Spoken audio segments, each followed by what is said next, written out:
नमस्कृत्य नरं चैव नरोत्तमं देवीं सरस्वतीं व्यासं ततो जयमुदीरये। सदाशिवसमारम्भां शङ्कराचार्यमध्यमाम् अस्मदाचार्यपर्यन्तां वन्दे गुरुपरम्पराम्। ईश्वरो गुरुरात्मेति मूर्तिभेदविभागिने व्योमवद्व्याप्तदेहाय श्रीदक्षिणामूर्तये नमः। श्रुतिस्मृतिपुराणानाम् आलयं करुणालयं नमामि भगवत्पाद शङ्करं लोकशङ्करम्। शङ्करं शङ्कराचार्यं केशवं बादरायणं सूत्रभाष्यकृतौ वन्दे भगवन्तौ पुनः पुनः। यैरिमे गुरुभिः पूर्वं पदवाक्यप्रमाणतः व्याख्याता सर्ववेदान्ताः तान् नित्यं प्रणतोऽस्म्यहम्। वागर्थाइव सम्पृक्तौ वागर्थः प्रतिपत्तये जगतः पितरौ वन्दे पार्वती परमेश्वरौ। मन्नाथ श्रीजगन्नाथः मद्गुरुः श्रीजगद्गुरुः मदात्मा सर्वभूतात्मा तस्मै श्रीगुरवे नमः। या देवी सर्वभूतेषु स्मृतिरूपेण संस्थिता नमस्तस्यै नमस्तस्यै नमस्तस्यै नमो नमः। शान्ताकारं भुजगशयनं पद्मनाभं सुरेशं विश्वाधारं गगनसदृशं मेघवर्णं शुभांगं लक्ष्मीकान्तं कमलनयनं योगिभिर्ध्यानगम्यं वन्दे विष्णुं भवभयहरं सर्वलोकैकनाथं सर्वलोकैकनाथं। श्री लक्ष्मी नारायण भगवान की जय। श्लोक नंबर 23, नाम संख्या 209। ओम श्री परमात्मने नमः। नारायण नारायण नारायण। गुरुर्गुरुतमो धामः गुरुर्गुरुतमो धामः सत्यः सत्यपराक्रमः सत्यः सत्यपराक्रमः निमिषो निमिषः स्रग्विः निमिषो निमिषः स्रग्विः वाचस्पतिरुदारधिः वाचस्पतिरुदारधिः अग्रणी ग्रामिणी श्रीमान् अग्रणी ग्रामिणी श्रीमान् न्यायो नेता समीरणः न्यायो नेता समीरणः सहस्रमूर्धः विश्वात्मा सहस्रमूर्धा विश्वात्मा सहस्राक्षः सहस्रपात् सहस्राक्षा सहस्रपात् आवर्तनो निवृत्तात्मा आवर्तनो निवृत्तात्मा संवृतः संप्रमर्दनः संवृता संप्रमर्दनः अहासंवर्तको वह्निः महासंवर्तको वह्निः अनिलो धरणीधरः अनिलो धरणीधरः सुप्त सुप्रसादा प्रसन्नात्मा विश्वदिग्विश्वविभुः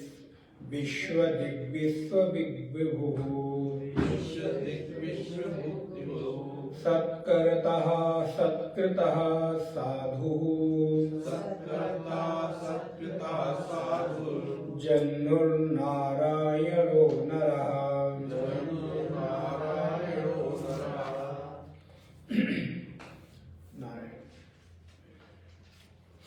गुरुर्गुरुतमो धामः।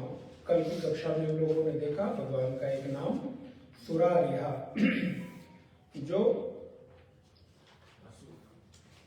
सुर और उनके जो भी शत्रु हैं उनको मर्दन करने वाले सुर अरिहा। अर्थात भगवत्पाद लिखते हैं कि लक्षण आत्मा तो सुरारीणाम नियंत्रित्वात् सुरारिह, देवताओं के शत्रुओं का हनन करने वाले भगवान। ये सच है कि भगवान भौतिक रूप से तो उन असुरों का, राक्षसों का मर्दन करते ही करते हैं, लेकिन हमारे हृदय में भी बैठे जो बहुत सारे असुर हैं, राक्षस हैं, उनका भी नाश वही करते हैं। तो इसलिए बाहर के शत्रुओं को मारते हैं तो भीतर के भी शत्रुओं को मारने की सामर्थ्य भी उन्हीं में है। तो जब भी कभी हमारे मन को काम, क्रोध, लोभ सताए, ये शत्रु ही हैं हमारे, तो भगवान से प्रार्थना करना चाहिए कि प्रभु जैसे आपने अगासुर, बकासुर, वृत्तासुर इत्यादि का मर्दन किया, ऐसे इन असुरों का भी मर्दन करके हमको अखंड आनंद में स्थापित करिए। जैसे देवताओं के ऊपर आई हुई विपत्ति का नाश करके देवताओं को अखंड राज्य दे देते हैं और उनको निश्चिंत करते हैं। ध्यान रहे, असुरों के रहने पर देवता निश्चिंत नहीं रहते, और जीवन में निश्चिंतता एक बहुत बड़ी उपलब्धि है। तो ऐसे ही जब तक हम अपने जीवन में कई बार भौतिक संसाधन होते हुए भी अपने मानसिक शत्रुओं के कारण, मानस में आप पढ़ेंगे तो बहुत सारे मानसिक शत्रु बताएंगे, मानसिक ताप बताएंगे, वहां पर मानसिक रोगों की बहुत विस्तृत गोस्वामी जी ने वर्णन किया सुंदरकांड में।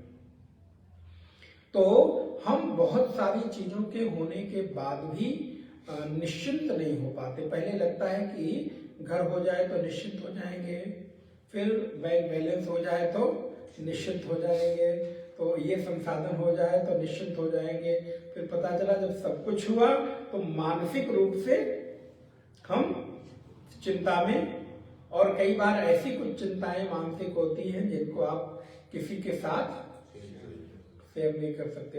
कई बार ऐसी भी मना स्थितियां होती हैं कि चाह कर भी अपनों के साथ भी उसको नहीं कह सकते, क्योंकि हमको लगता है कि अगर कहेंगे तो वो मेरा संबंध खराब ना हो जाए, इन कुछ गलत धारणाएं मेरे प्रति कोई ना कर ले। क्योंकि मन है ना, मन कभी कभी ऐसी कुछ चीज सोच लेता है, ऐसी कुछ चीजें चाह लेता है, ऐसी कुछ चीजें पाने की इच्छा करने लगता है कि हम चाहकर उसको पा नहीं सकते, और अच्छा पा ना सके कोई बात नहीं, लेकिन एक बार कह दे तो भी मन हल्का हो जाए, लेकिन वो भी कहने की कोई जगह नहीं मिलती। उस व्यक्ति को भी हो सकता है कि हम ना कह सके जो मेरे आसपास है, मेरा अपना निज है, अपना है, क्योंकि बहुत सारी मर्यादाएं हैं, बहुत सारी गलत धारणाएं मेरे प्रति कोई न बना ले। तो चाहकर भी वो मानसिक जो एक शांति की जरूरत होती है वो हम नहीं कह पाते, और हम अंदर ही अंदर एक अशांत वातावरण में जीते रहते हैं। बाहर से तो देखने में लगता है कि कितना बढ़िया जीवन है दूसरे को देखने में। अच्छा, दूसरे का जीवन ना सबको बड़ा अच्छा लगता है। गृहस्थ को लगता है कि साधु निश्चित है, साधुओं को लगता है कि गृहस्थ निश्चित है। मतलब ये मेरी यहां तक की बात नहीं है। राजा कहे महाराजा सुखी, महाराजा कहे सुख इंद्र को भारी, इंद्र कहे चतुरानन को, चतुरानन कहे सुख ब्रह्मा को भारी। तो एक दूसरे का सुख हमको देख देख के वो ऐसा ही है मरुमरीचिका, दूर से देखने में पानी चमक रहा है लेकिन पास जाकर प्यास से हम अतृप्त हो जाते हैं, संतप्त हो जाते हैं। तो ये जीवन ऐसा ही है, दूर से देखने में हमको सुख शांति की अनुभूति होती है, लेकिन जब पास से जाकर देखते हैं तो मुझे लगता है कि नहीं मेरा ही अपना दुख ज्यादा अच्छा अपना ही दुख वाला है, मैं दूसरे वाले में ज्यादा इंटरफेयर न किया जाए, क्योंकि वहां तो इससे भी ज्यादा दुख लेके बैठे हुए हैं। खैर, तो अच्छा ये अभी की बात नहीं, अभी की घटना नहीं है। आप सोचो इंद्र तक को एक कोई बड़ा यज्ञ ठान ले, संकल्प कर ले तो इंद्र महाराज परेशान हो जाते हैं। हम सोचो हमको क्या लगता है इंद्र का जो शासन है निश्चित होके बैठा हुआ है स्वर्ग में, क्या कमी है, जो इच्छा करे कल्पतरु है सब पूरा हो जाएगा। लेकिन इंद्र महाराज परेशान रहते हैं कि कोई एक अच्छा बड़ा यज्ञ करने लगेगा तो हमारा सिंहासन हिलने लगेगा। ब्रह्मा को लगता है कि वो सुखी, राजा को लगता है महाराजा सुखी, महाराजा को लगता है अरे मेरा ही इतना ही है, बस इतना ही, ये अलग बड़ा सुखी है, उसे लगता है वो बड़ा सुखी है। तो ये एक सतत प्रक्रिया है। लेकिन सुख कब मिलता है, बोले जब कुछ भी ना हो लेकिन मन के भीतर निश्चिंतता हो। और निश्चिंतता कब आती है, जब हम योगक्षेम के प्रति भगवान को समर्पित होकर निश्चित हो जाते हैं। जब हमको लगता है कि मुझे संभालने वाला कोई है, जब मुझे लगता है ऐसा कोई व्यक्ति है जो मुझे संभाल सकता है।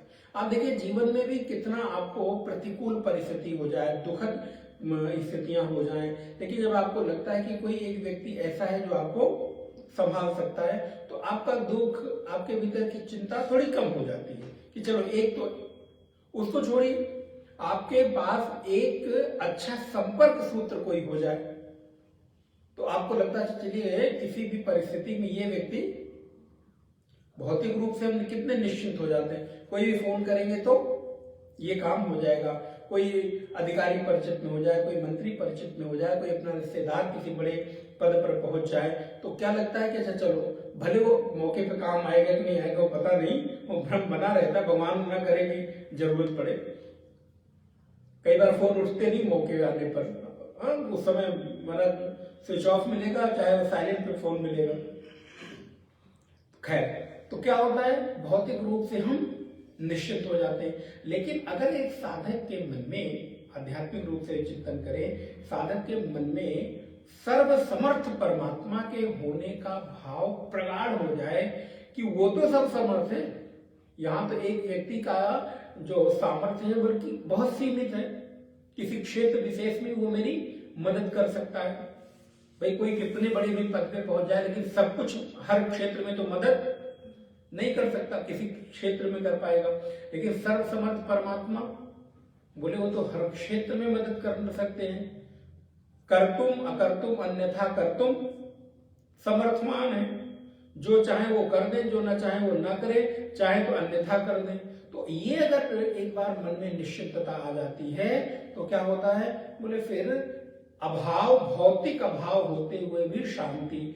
लेकिन अगर ये निश्चितता मन में नहीं है तो भौतिक संपदा होते हुए भी मन अशांत होता है। तो परमात्मा देवताओं के शत्रुओं का हनन करके देवताओं को निश्चिंत करते हैं और चिंता मत करो, तुम्हारा सिंहासन कहीं जाने नहीं पाएगा। मैं हूं, मैं हूं, मैं हूं ना। हाँ? तो जब ये भाव आ जाता है कि मैं हूं ना, चिंता मत करो। तो लौकिक जगत में जब एक व्यक्ति ये कहता है कि मैं हूं ना, इतना भाव होने पर हम निश्चित हो सकते हैं।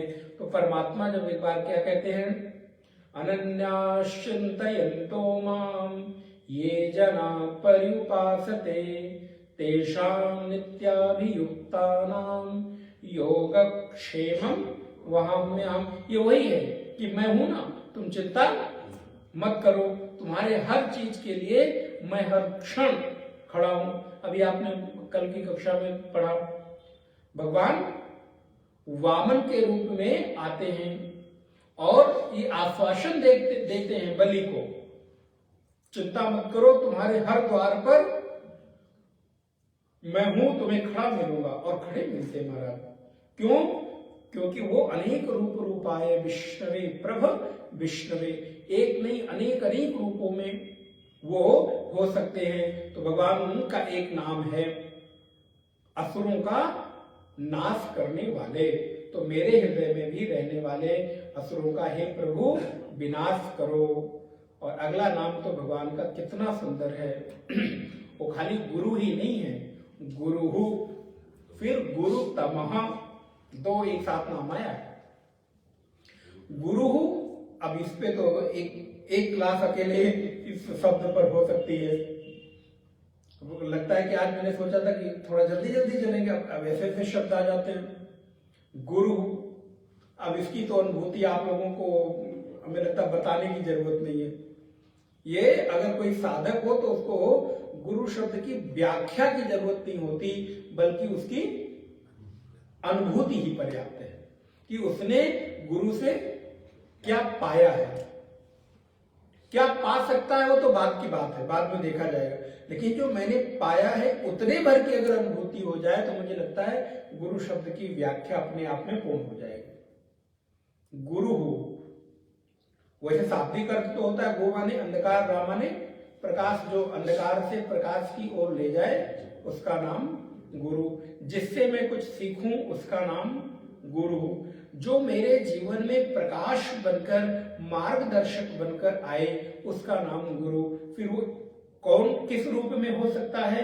बोले वो जन्मदात्री माँ भी गुरु है, उंगली पकड़कर चलाने वाला पिता भी गुरु है, अक्षर ज्ञान कराने वाला आचार्य टीचर मास्टर भी गुरु है, जिससे हम कुछ सीखते हैं वो गुरु है। लेकिन जीवन में गुरु के साथ हमारे यहां एक शब्द आया सदगुरु, जो मुझे सत्य का मार्ग दिखाए, जो मुझे सत्य की राह पर चलने की प्रेरणा। ध्यान रहे, संसार के लोग भौतिक जीवन जीने के लिए आपका मार्गदर्शक हो सकते हैं। अच्छा खाना कैसे खाओ, अच्छा वस्त्र कैसे पहनो, अच्छी शिक्षा कैसे ग्रहण करो, अच्छी नौकरी के लिए पढ़ाई कैसे करो, अच्छी तुम्हारा जीवन कैसे हो, ये कर सकते हैं। लेकिन सत्य की राह दिखाने वाला तो कोई एक ऐसा गुरु हो सकता है जो देह में रहता हुआ, दिखता तो देह में है लेकिन असल में वो देह से परे की बात बताता है। ध्यान रहे, दुनिया के अन्य संबंध जो हमें सिखाते हैं वो देह तक की ही बात बताते हैं, जो देह के सुख संसाधन है, या मैं ऐसे कहूं यह लोक की बात बताते हैं।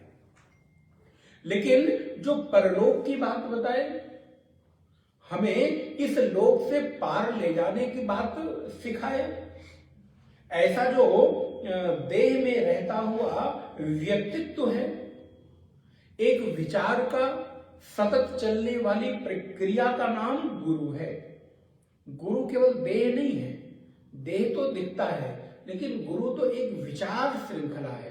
बस उस देह को नमन इसलिए है क्योंकि वो देह पंचभूत का देह माध्यम बन रहा है। लेकिन वो प्रत्येक गुरु धारा, ज्ञान की धारा, प्रकाश की धारा, उत्थान की ओर ले जाने वाली धारा के प्रति हम नतमस्तक हैं, जो मुझे सत्य की ओर ले जाने का राह दिखाती है। भगवत पाद लिखते हैं, सर्व विद्यानाम उपदेष्टत्वात् सर्वेषां जनकत्वाद् वा गुरु। बोले सब विद्याओं के उपदेष्टा होने से तथा सबके जन्मदाता होने से गुरु हैं। कौन? बोले परमात्मा। जब परमात्मा हमको विद्या का उपदेश तो देते हैं, लेकिन ध्यान रहे किसी न किसी देह का माध्यम बनकर परमात्मा ही मुझे एक दूसरा जन्म देते हैं। इसीलिए माता पिता तो जो भौतिक देह देते हैं वो माता पिता तो हैं, लेकिन गुरु में भी मातृत्व और पितृत्व घटता है, क्योंकि वो भी मुझे जन्म देते हैं और वहां तो दो की आवश्यकता पड़ती है, दो के माध्यम से किसी संतान की उत्पत्ति होती है। लेकिन यहाँ गुरु रूपी एक ही देह मातृत्व का भी रोल निर्वहन करता है और पितृत्व का भी रोल निर्वहन करता है। वो मुझे जन्म भी देता है, ध्यान रहे, माता बनकर, और वो मेरा पालन भी करता है पिता बनकर, पोषण भी करता है, रक्षण भी करता है और जन्म तो देता ही देता है।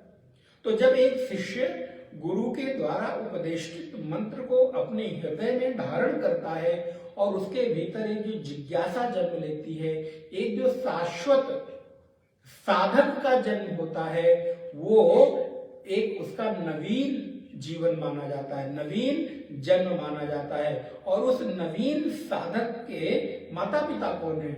बोले वो एक गुरु ही माता पिता है। इसीलिए तो गुरु ब्रह्मा, गुरु विष्णु, गुरु देवो महेश्वर, गुरु साक्षात, मतलब कौन सी ऐसी हमारे जीवन के संबंध की अनुभूति है जो गुरु के साथ हम नहीं कर सकते। माता पिता, भाई, बंधु, सखा, एक जो जीवन की सबसे अमूल्य अनुभूति है मित्र की, सखा की। अगर माता पिता के भाव के साथ मुझे आवश्यकता पड़े तो गुरु एक मित्र के रूप में भी सदैव आपके पास मार्गदर्शक बनकर आपका साथ देने के लिए तत्पर है। लेकिन वो भाव की अनुभूति घटित होनी चाहिए। वो भावधारा जब हमारे भीतर घटित होती है तो गुरु रूपी देह ही सखा का भी कार्य करता है, जहां पर हम अपने मन के भावनाओं को, मन की भाव दशा को बिल्कुल निश्चिंत होकर अभिव्यक्त कर सकते हैं। बस ध्यान रखना है कि उसमें गुरु भाव घटित हुआ है कि नहीं, ये इसकी सावधानी मुझे रखनी पड़ेगी। ऐसा ना हो कि कहीं मेरी भाव दशा का दुरुपयोग न हो जाए। इसलिए मैंने कभी कहा है कि श्रद्धा देने का काम आपका है, लेकिन उस श्रद्धा को और अधिक बढ़ाकर लौटाने का काम गुरु का है। गुरु असल में वो है जो आपकी श्रद्धा को और अधिक पुष्ट करके, बढ़ा के, अगर मैं लौकिक भाषा में कहूं, सूत ब्याज, चक्रवर्ती ब्याज और ब्याज कितने तरह के ब्याज होते हैं, जितने ब्याज हो सकते हैं 10, 20, 50, 100 गुना, जितने परसेंट आप जोड़ना चाहें उतने परसेंट इंटरेस्ट के साथ आपकी श्रद्धा को, आपके भरोसे को, आपके द्वारा दी गई भक्ति को, आपके द्वारा दी गई भावनाओं को समर्पित कर दे। ऐसा जो व्यक्तित्व है वो गुरु है। और इतना ही ना दे, बल्कि गुरु का जो भाव घटित होता है वो ज्ञान रूपी तत्व को हम इग्नोर नहीं कर सकते, वो तो होना ही चाहिए। ध्यान रहे कि उसके भीतर श्रुतियों का, स्मृतियों का, वेदों का, पुराणों का, अथवा एक लाइन में कहूं उस शाश्वत ब्रह्म के उपदेश करने का भी एक योग्यता हो उसके भीतर। इसलिए उपनिषद क्या कहता है? मुंडक उपनिषद कहता है कैसे गुरु की शरण में जाएं? तो बोले सा गुरु मेवा विगक्षे श्रोत्रियम ब्रह्मनिष्ठम। कैसे जाए? बोले समित पाणी, हाथ में समित पाणी लेकर स गुरु मेवा विगक्षे श्रोत्रियम ब्रह्मनिष्ठम। जो श्रोत्रिय हो, श्रोत्रिय माने जिन्होंने ये न कहा हो अरे मैंने किसी से पढ़ा नहीं, सब मुझे अपने आप पैदा हो गया। बहुत सारे संत लोग, महात्मा लोग या बहुत सारे लोग ये कहने में बड़ा प्राउड फील करते हैं। अपनी हम लोगों की परंपरा में इसको गर्व की बात नहीं मानी जाती कि आपका कोई गुरु नहीं जिससे आपने पढ़ा नहीं। इसका मतलब आप परंपरा रहित, विहीन व्यक्ति हैं। आप में कोई परंपरा का ज्ञान है ही नहीं। परंपरा में दीक्षित, ये आपके गर्व की बात हो कि आपके परंपरा में कोई ना कोई गुरु हो। और परंपरागत हम उस ज्ञान को धारण करते हैं। ऐसी अनादिकाल परंपरा, इसलिए हम एक गुरु की बात नहीं करते। सदाशिव समारंभा, हमारी गुरु परंपरा कल से शुरू हुई बोले ऐसा नहीं। हम गर्व की अनुभूति करते हैं कि हमारी परंपरा आदि नारायण से प्रारंभ हुई, भगवान शिव से प्रारंभ हुई, शंकराचार्य भगवान से प्रारंभ हुई। तो इस परंपरा पर हमको गर्व हो, और जिस भी परंपरा में हो, ये कभी कोई कहे कि मेरा कोई गुरु नहीं, मैं स्वयंभू गुरु हूं, तो जरा वहां से अपने आप को समेट को अपने को भाग लेना चाहिए, उसी में बढ़ाइए। परंपरागत लोग तो कभी इस बात को स्वीकार नहीं करते। इसलिए श्रेष्ठ गुरु कौन है? बोले जो परंपरा में निष्णात हो और उसको अपनी परंपरा पर गर्व हो, कहने में कोई संकोच। अच्छा, कोई व्यक्ति अगर गुरु चरणों में बैठकर ज्ञान का अर्जन नहीं किया है तो वो उस महिमा को जानेगा कैसे? फिर उस ध्यान के उस शिष्य के हृदय की तड़प को कभी अनुभव नहीं कर सकता, क्योंकि वो कभी शिष्य, बात पकड़ में आई ना? वो क्या है ना, वो का जाने पीर जाके पैर न फटी बिवाई, वो का जाने पीर पर आई। अगर मेरे दर्द नहीं हुआ तो मैं किसी के दर्द को कैसे अनुभव? तो अगर मैं कभी जिज्ञासा के उपाधि से उपहित चैतन्य, अब देखिए वेदांत शिष्य की परिभाषा अगर वेदांत की दृष्टि में पूछा जाए तो क्या है? बोले जिज्ञासो उपहित चैतन्य को शिष्य कहते हैं और ज्ञानोपहित चैतन्य को, इतना ही अंतर है। जो चेतना ज्ञान से उपहित हो गई वो गुरु हो गई, और जो चेतना जिज्ञासा से मुमुक्षा से उपहित हो गई वो, इसलिए कोई बहुत भेद नहीं है। बस भेद इतना ही है, जिस दिन जिज्ञासा रूपी उपाधि हटी उस दिन गुरु शिष्य का कोई भेद नहीं रहा। इसलिए तो कहते हैं न गुरु नहीं भेद, न माता न पिता न गुरु न शिष्य, कोई भेद नहीं। लेकिन भेद कब तक है? जब तक जिज्ञासा की उपाधि से मैं उपहित हूं। तो ज्ञानोपहित चैतन्य गुरु, और जिज्ञासोपहित मुमुक्षुपहित चैतन्य शिष्य। तो जो कभी चेतना गुरु चरणों में बैठकर शिष्य बनकर उस पीड़ा से गुजरी नहीं, उस हृदय के भीतर वो वेदना नहीं उठी कि अब मैं भी चाहता हूं कि उस परमात्मा की प्राप्ति कैसे हो, आत्मानुभूति कैसे हो, मेरे भीतर भी उस परमात्मा से मिलने की तड़प नहीं उठी, वो अपने चरणों में आया हुआ, शरण में आया हुआ शिष्य की जो पीड़ा है उसकी अनुभूति कैसे करेगा? फिर तो उसको लगेगा सब ठीक ही है। इसलिए एक बिंदु ये भी है कि जब हम शिष्य बनते हैं तो मेरे पास आए हुए शिष्य की प्यास को, तड़प को, उसकी जिज्ञासा को मैं अनुभव करूंगा। फिर कृपा करके जैसे मेरे गुरु ने मुझे उपदेश किया वैसे मैं मेरी शरण में आए हुए शिष्य को भी उपदेश कर सकूंगा। उसमें मूल हेतु क्या होगा? करुणा, कृपा, उस जिज्ञासा की पीड़ा की अनुभूति, और कोई हेतु बनेगा ही नहीं। इसलिए परमात्मा का एक नाम गुरु है। अपार संसार समुद्र मध्य निमज्जतो में शरणं किमस्ति, गुरोर्कृपालो कृपया वदैतत विश्वेश पादा भुज दीर्घ नौका। अपार संसार समुद्र मध्य। अच्छा, तो कोई व्यक्ति नदी में कभी डूबा ना हो तो किसी डूबे हुए की अनुभूति को कैसे अनुभव कर पाएगा? जब हम कभी नदी में डूबे हों और कोई व्यक्ति बताए कि हाँ एक बार मैं भी नदी में डूब रहा था, तो क्या क्या घट रहा था, तड़प क्या हो रही थी, तो अगर मुझे उस पीड़ा की अनुभूति नहीं हुई तो मैं कभी किसी की पीड़ा को अनुभव नहीं कर सकता। भूख अगर मुझे कभी नहीं लगी तो किसी भूखे की छटपटाहट को मैं अनुभव नहीं कर सकता। मरुस्थल में रेगिस्तान में तपते हुए उस धूप की किरणों में अगर प्यास से मैं कहीं कभी तड़पा नहीं हूं तो रेगिस्तान में रहने वाले, राजस्थान में रहने वाले जो जल के अभाव में तड़पते हैं, अच्छा, जब कभी हम लोग न्यूज़ में देखते हैं या कभी खबर पढ़ते हैं कि माताएं 20 किलोमीटर सिर पे बर्तन रख के पानी के लिए जा रही हैं, अथवा पानी के बरसात के जल को कोई व्यक्ति स्टोर करके 6-6 महीने, सुनते हैं पढ़ते हैं, तो क्या हम लोग को भी बहुत गंभीरता से लेते हैं क्या? एक बार देखा है गए, क्योंकि उसकी मुझे पीड़ा अनुभूति है नहीं।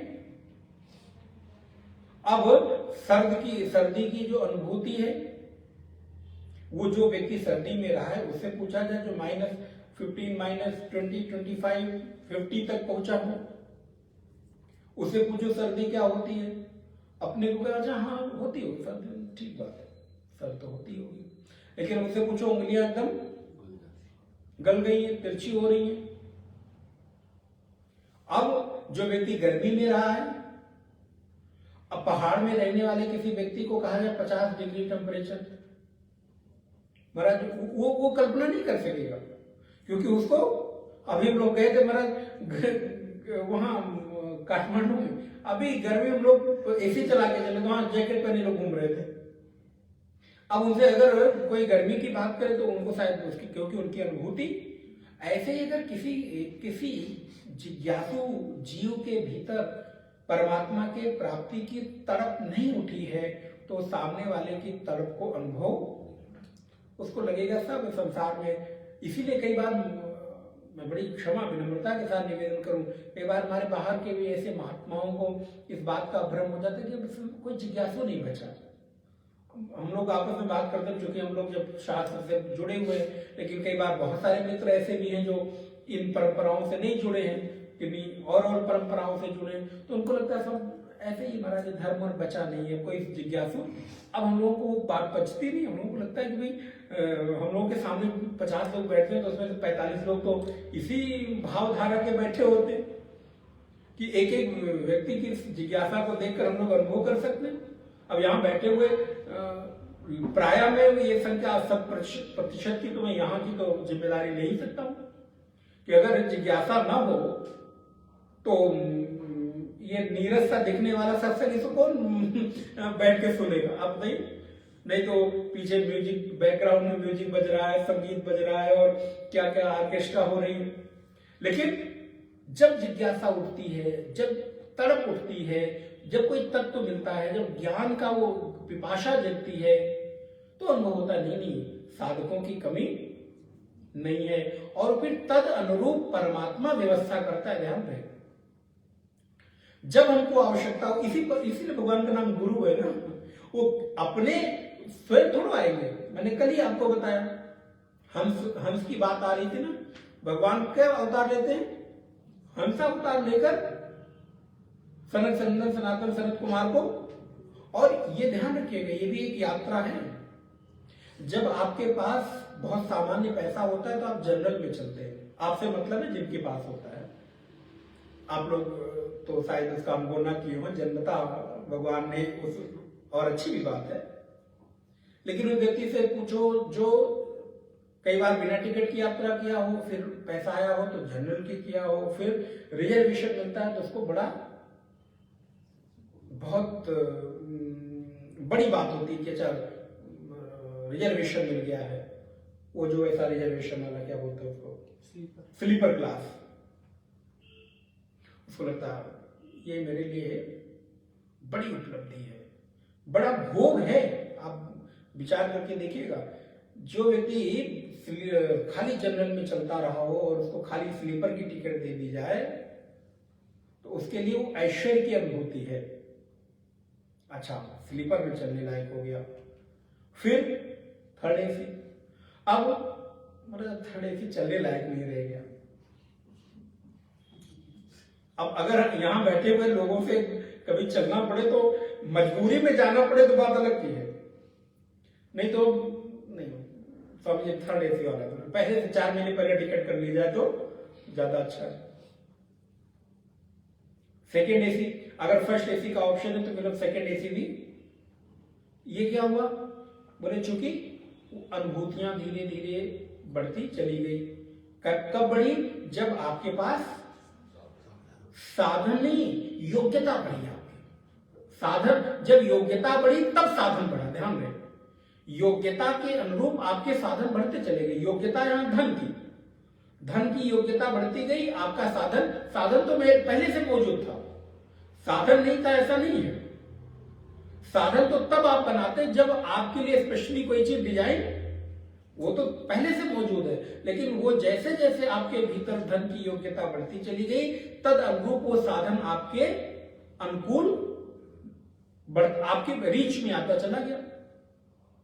अब अगर आपको फ्लाइट में जाने का है तो आपको कौन 6 घंटे, मेरा 12 घंटे ट्रेन में जाए, अब तो 2 घंटे में तो कहीं भी इंडिया में पहुंचा जा सकता है। अब कोई इस स्तर का व्यक्ति है कि जो गाड़ी से निकलता है और सीधे चार्टर में बैठता है, उसको अगर फ्लाइट में जाना पड़े तो अब वो पेनफुल है, कष्टप्रद, उसको लगेगा कि कोई पनिश मिल गया कि अब फ्लाइट में जाना पड़ रहा है, क्योंकि अभ्यास, इसका योग्यता बढ़ी, साधन तदनुरूप। मैं जस्ट भौतिक उदाहरण इसलिए दे रहा था। वैसे ही अध्यात्म में भी हमारी जैसे जैसे योग्यता बढ़ती चली जाती है, वैसे वैसे अध्यात्म पद के साधन भी परमात्मा गुरु रूप में उपलब्ध कराते चले जाते हैं। इसलिए तो गुरु हैं। सनत कुमार को आकर उपदेश देते हैं, साक्षात नहीं, हंसा अवतार लेते हैं कि आओ मैं तुम्हें गुरु के रूप में उपदेश करता हूं। तो जब हमारी योग्यता है कि अभी केवल साधक वृत्ति जन्म लेनी है, तब कोई ऐसे व्यक्ति साधक के साथ हमारा सहयोग कराएंगे, तो बस खाली आपको पूजा पाठ में रुचि जगेगी, धीरे धीरे धार्मिक होगी, यात्राओं में रुचि बढ़ेगी, संतों से प्रेम बढ़ेगा। लेकिन जैसे जैसे योग्यता बढ़ेगी, आप देखिए उस अनुरूप गुरु के साथ, सदगुरु के साथ हमारा मेल भगवान कराने लगते हैं।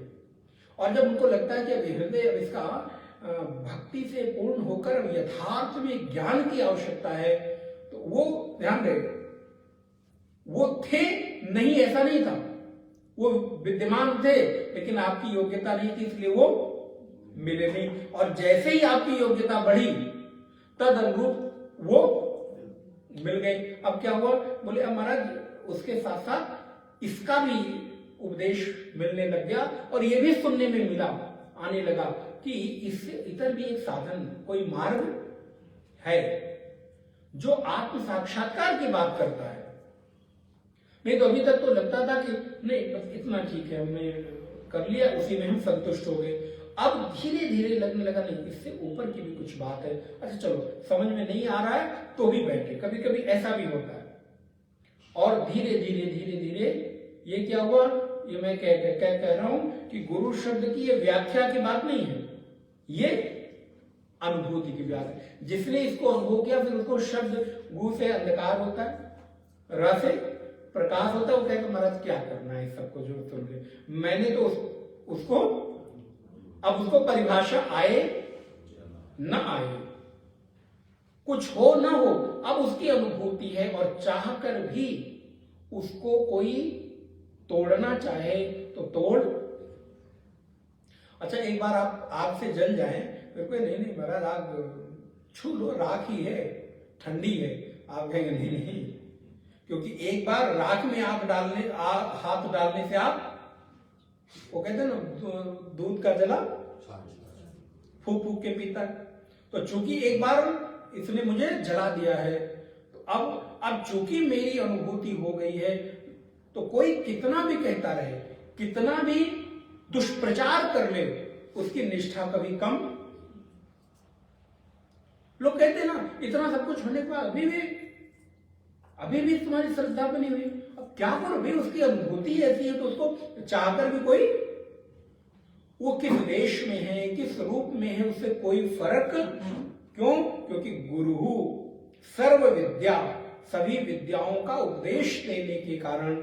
और इसीलिए तो शिष्य कहता अपार संसार समुद्र मध्य, मैं डूब रहा था और डूबते हुए को मुझे आपने सहारा दिया, तो क्या उस सहारे को मैं कभी भूल सकता हूं, फिर तो हम एहसान फरामोश हुए। अगर मुझे डूबते हुए को किसी ने हाथ देकर ऊपर खींचा हो, तो जिंदगी भर जरा उसको एहसानमंद रहना चाहिए, कृतज्ञ रहना चाहिए कि आपने मुझे मार्ग दिखाया। तो अपार संसार समुद्र मध्य निमज्जतो में शरणम किमस्ति।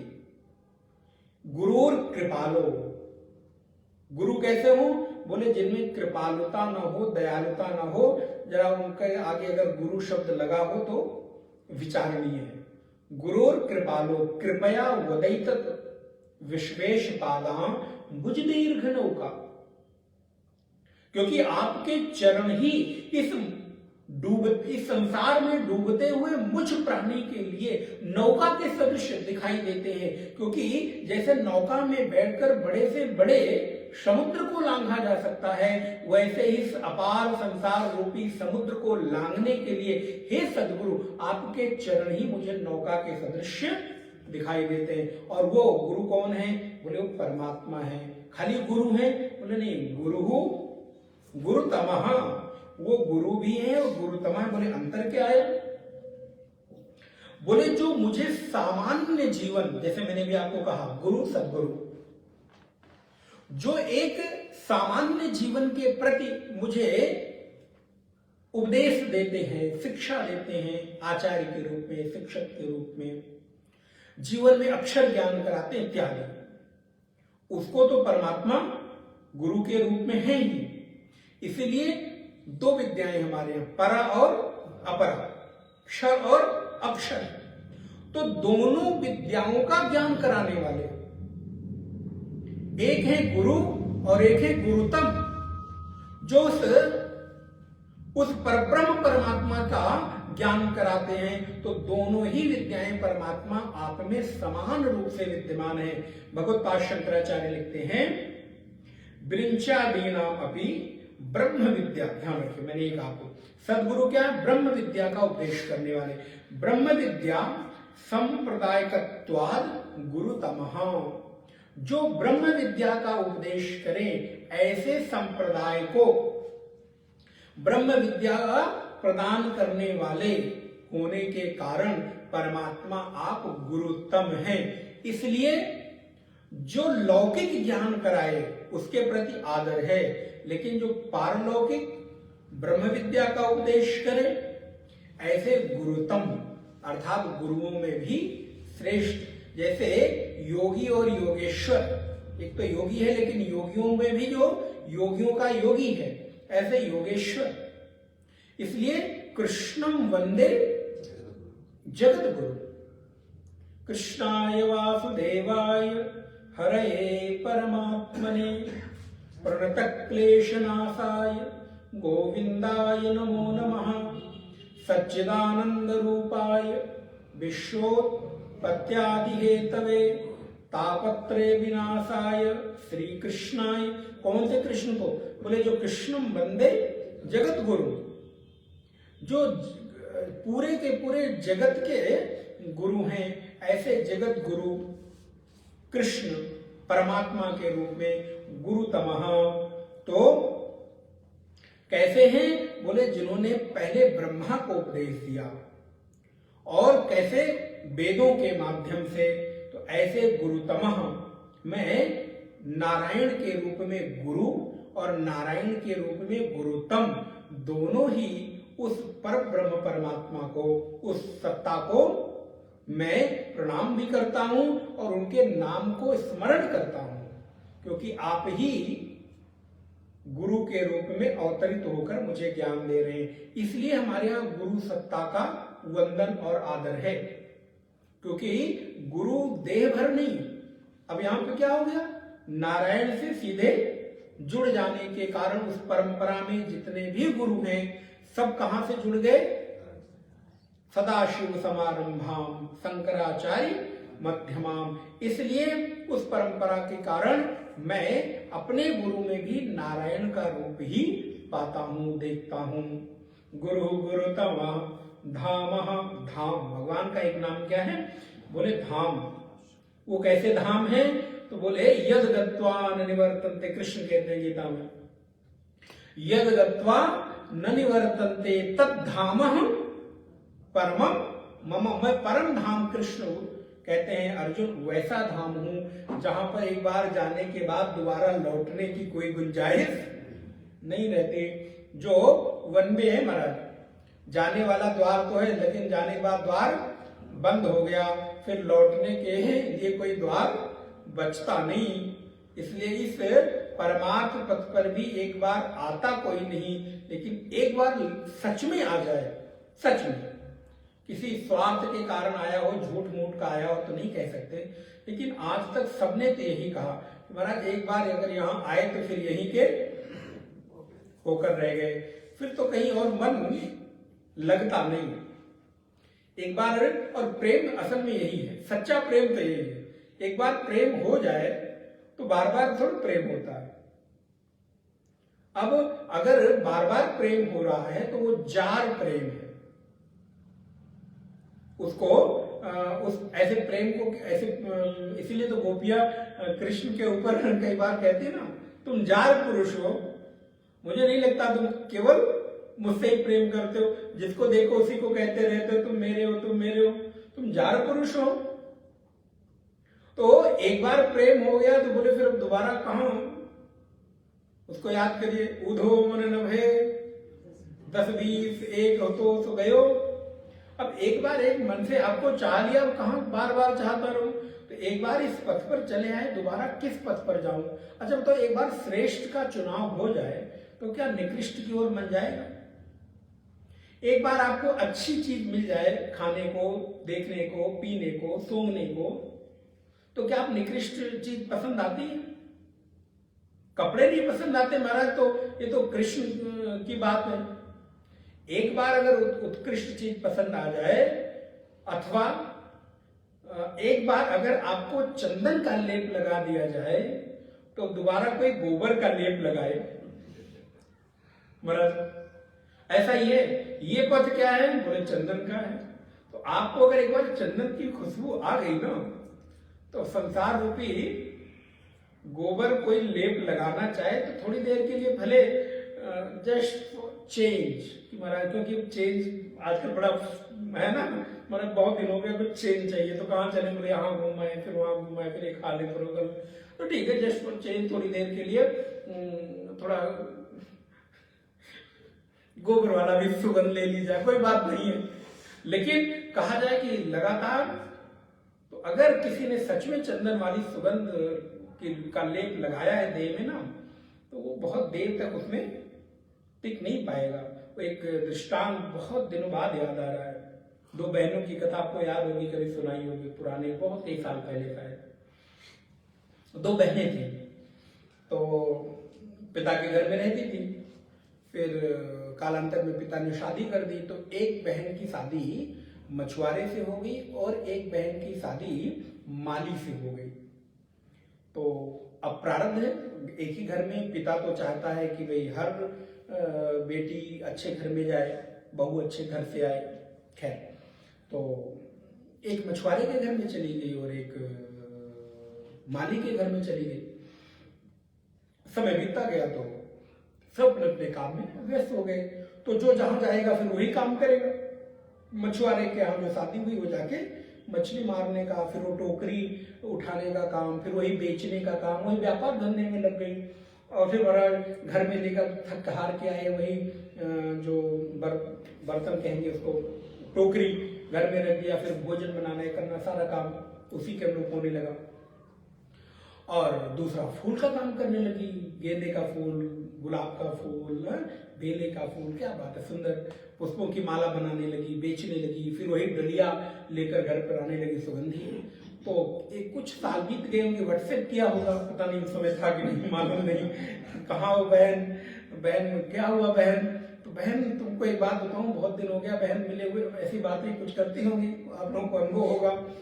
तो हाँ, एक मिलने का कुछ प्लान करते हैं, गेट टुगेदर रखते हैं, बहुत दिन हो गया, और ऐसा करते हैं जिसका जो काम है उसी हिसाब से अपना अपना चीज कर लेगा, तैयारी कर लेगा। बोले हाँ ठीक है।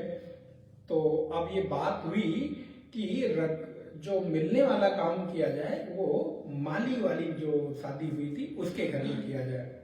बोले ठीक है। तो दोनों बहनों ने मिलने का प्रोग्राम बनाया। तो अब शाम का समय रखा होगा, डिनर पार्टी रखी गई होगी। तो महाराजू शाम के समय मछली बेच के और वही डलिया लेकर ऐसे पहुंच गई बहन के यहाँ तो जाना है, क्या सजना धजना। अब आज के जैसा कंपटीशन नहीं रहा कि कौन सी साड़ी पहनी चाहिए, वाली पहनी थी, याद है। वैसे कोई याद वाद रखता नहीं है, लेकिन अब वो इस पार्टी में जाना है तो महाराज शादी किसी और के यहाँ होती है, खर्चा जिसको निमंत्रण दिया जाए उसका हो जाता है। और हमारे महान भाव लोग तो चलो कुछ भी पहन लेंगे, वही जीन्स है ऊपर कोट बदल लिया तो कौन देखता है, 2-4 कोट रख लेते हैं, नीचे वाला तो वही चल रहा है, कोई बात नहीं। यहाँ तुम्हारा पूरा का पूरा ऊपर से लेके नीचे तक बदलना है, तो वहां भी खर्च बढ़ने लगता है। तो कहे चलो बहन क्या ही जाना है, तो कोई और तो आ नहीं रहा है, तो अपना डलिया लिया लेकर अब उससे पूरा घर, चूंकि माली के घर में फूल की कमी थी नहीं, घर पूरा बहुत बहन आ रही, बहुत दिनों के बाद आ रही है, तो घर को सजा वजा के बड़ी सुगंधी से बिस्तर सजाया, गेट सजाया, द्वार सजाया, बढ़िया सुंदर तरीके से तैयारी की। अरे बहन आओ आओ, गले मिली। अब वो तो वैसे टोकरी वोकरी लेकर आई, फिर टोकरी इधर रख दो, टोकरी बाहर, अब दरवाजे के बाहर इसने रखा दी, क्योंकि उसकी सुगंध और उसकी सुगंध की पसंद अलग अलग। तो फिर आए, अपना बातचीत होने लगी, खाना पीना हुआ। अब रात हो गई, सोने की बारी है, चलो बहन सोया जाए, बहुत देर हो गई, फिर सुबह उठ के अपने अपने काम में जाना है, ठीक है। तो सोने के लिए गए, तो उसने बड़ा सुंदर बिस्तर फूलों से सजा रखा था, गेंदा नहीं और कोई सुंदर, बेला ले लीजिए, गेंदा से क्या सजाना, बेला, गुलाब और चमेली, जो भी बड़े सुंदर सुंदर नाम, अभी मोगरा, मोगरे की सुगंध बड़ी सुंदर। उसे बिस्तर को सजाया और बहन तुम सो जाओ यहाँ पे। अब उसको सुला के दूसरे कमरे में चली गई। अब वो करवट बदल रही, इधर से उधर, नींद ही ना आए, घंटे 2 घंटे बीते, 3 घंटे बीते।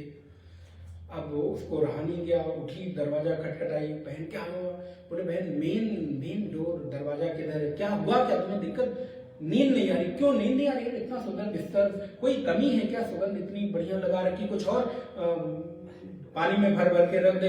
बोले नहीं बहन, क्या है ना, मुझे इस सुगंध से नींद नहीं आ रही है। मेरी वो टोकरी जो आई थी, वो बोले वो तो बाहर ही, उसको क्या कमरे में क्या? बोले नहीं बहन, जब तक वो टोकरी मेरे सिर के किनारे नहीं रखोगी तब तक मुझे नींद क्यों?